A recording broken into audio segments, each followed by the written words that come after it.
Hola, mi nombre es Claudia Guadalupe Vázquez Alaiz. Soy estudiante de la Universidad Tangamanga de la licenciatura de Enfermería. Actualmente curso sexto semestre y hoy les hablaré sobre una valoración postquirúrgica. Bueno, pues ahora les empezaré a hablar sobre la escala de Aldrete. En el 1953, la doctora Virginia Apgar, en la edición 27 del Congreso of the International Anesthesia Society, propuso por primera vez su nuevo método para una buena evaluación. Desde entonces este método ha sido universalmente aceptado. En la analogía con el método, en el 1970 se idea una puntuación para proporcionar ya la información más objetiva sobre el estado físico de los pacientes que llegan a la sala de recuperación después de la anestesia. Por lo tanto, se reconoció pronto que con fines prácticos un método de evaluación de los pacientes tenía que ser simple y fácil de memorizar y para ser aplicable en todas las situaciones. Si un paciente había recibido anestesia general, ya sea regional o por vía intravenosa, gradualmente se confirma la validez del esquema como un método asesor al personal anestésico. Su aplicación a millones de pacientes ha sido benéfica, sí ha servido, o sea, sí les ha servido bien la escala y se comprobó su flexibilidad cuando fue necesario modificarla para los trabajos de investigación o circunstancias fuera de lo común. Y con la descripción inicial, el PRP incluye 5 índices graduados, que es del 0 al 1 o ya sea del 2, dependiendo del trastorno disfuncional o los parámetros cuantificados y la logística para la evaluación clínica en términos de la función de cada uno, representando la explicación. O sea, ahorita ya les voy a explicar cómo es que se valora cada uno de los apartados, que lo primero es la actividad.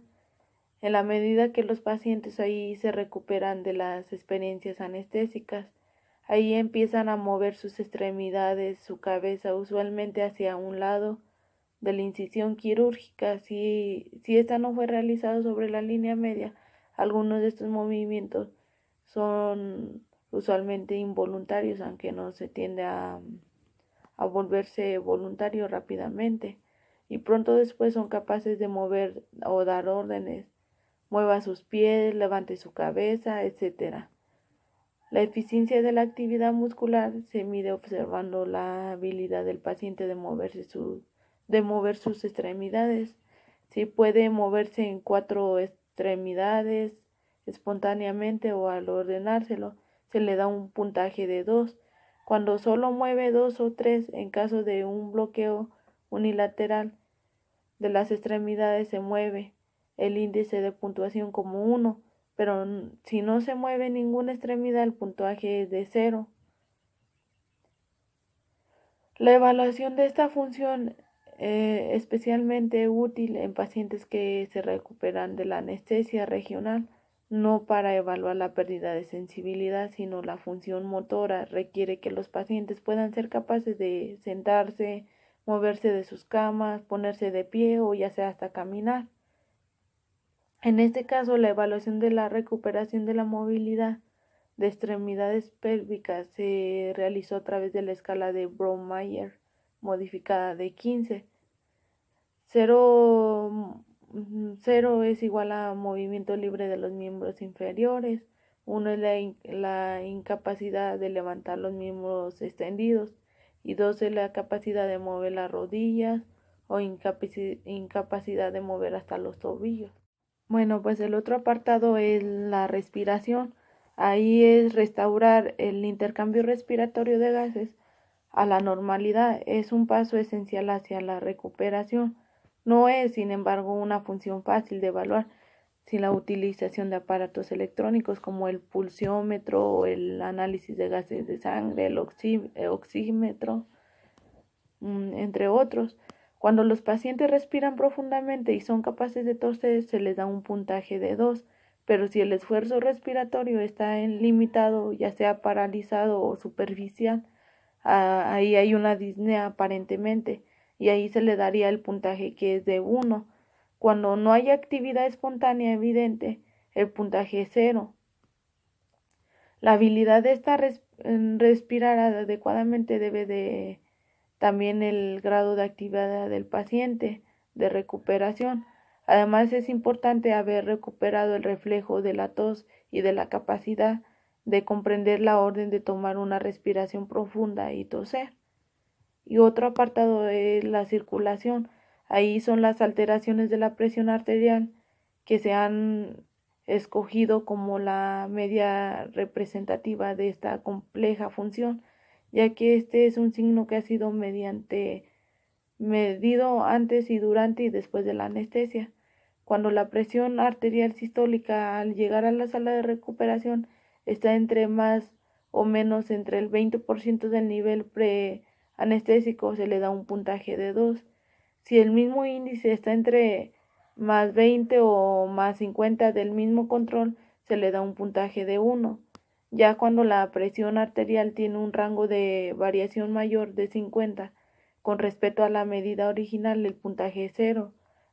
Ahí los porcentajes de valores de control parecen ser más útiles que los valores que absolutan. El otro apartado es la conciencia. Ahí el estado completamente alerta ha demostrado por la capacidad de obedecer órdenes sobre responder las preguntas con claridad. Recibe como un puntaje de 2. Si los pacientes se despiertan solo cuando son llamados por su nombre o reciben ya un puntaje de 1. Y la ausencia de la respuesta del estímulo auditivo recibe un puntaje de 0.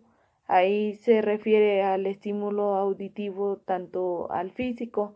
Además, ahí puede ser repentino cuantas veces nos sea necesario.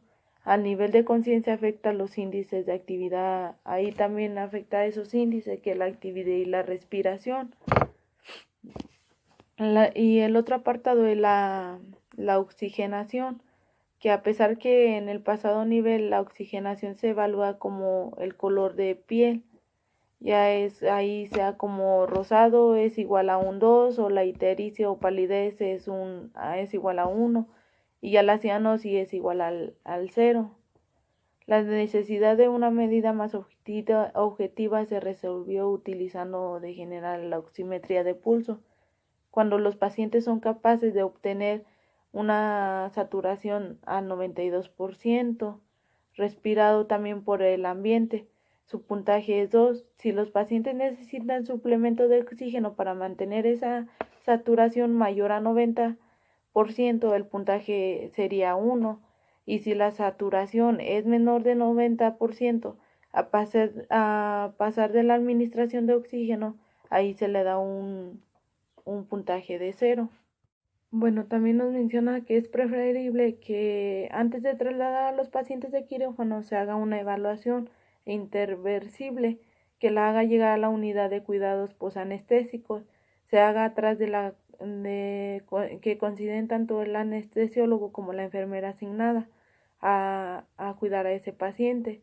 La rutina de evaluación se realiza por lo menos ya sea cada 15 minutos, pero si la condición del paciente es grave podrá efectuarse cada 5 minutos y servirá como una guía para la mejoría o el empeoramiento de la condición clínica del paciente.